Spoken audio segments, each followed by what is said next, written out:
నమస్కారం అండి. నేను మీ శ్రీకాంత్ భారత్. నేను ఏ పోస్ట్ పెట్టినా కామెంట్లు వస్తున్నాడు, పెద్ద పట్టించుకోనండి. కానీ మొన్న అక్టోబర్ 2 గురించి ఏదో పోస్ట్ పెడితే కొందరు ముసలు ట్యాబ్లేషన్ ఏం తెలుసురా మీకు? 15-16 ఏళ్ళ అమ్మాయిని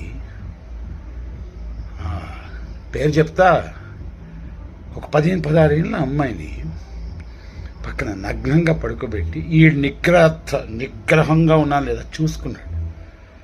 అన్నాడు ఎంతోమందిని లైంగికంగా వేధించిన వాడు మహాత్ముడా? స్వాతంత్రం వాడు తెచ్చాడింది బొక్క. సుభాష్ చంద్రబోస్, భగత్ సింగ్ ఏంత లక్షల మంది తెచ్చారు. వాళ్ళు పరమాత్ములు, ఈడు పీడోఫైల్. ఇంకో విషయం, జాతిపితన భరతమాత అనే వ్యక్తులమయా మేము. జాతిపిత సింపుల్ స్టేట్మెంట్ వినండి. If Mohan Das Karamchand Gandhi is the father of my nation, then I'm a third citizen. Jai Hind. నేర్చుకోండి idiots. Good boys, good girls, and మీరందరూ. Love you all.